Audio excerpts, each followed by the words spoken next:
అమ్మా భవానీ లోకాల నేలే ఓంకార రూపమమ్మా, తల్లి నీ మహిమల్ని చూపవమ్మా.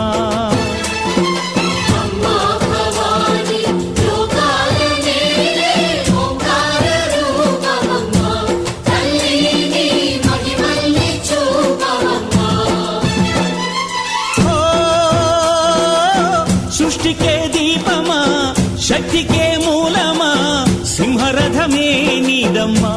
అమ్మ దుర్గమ్మ భక్తులను దీవించుమా.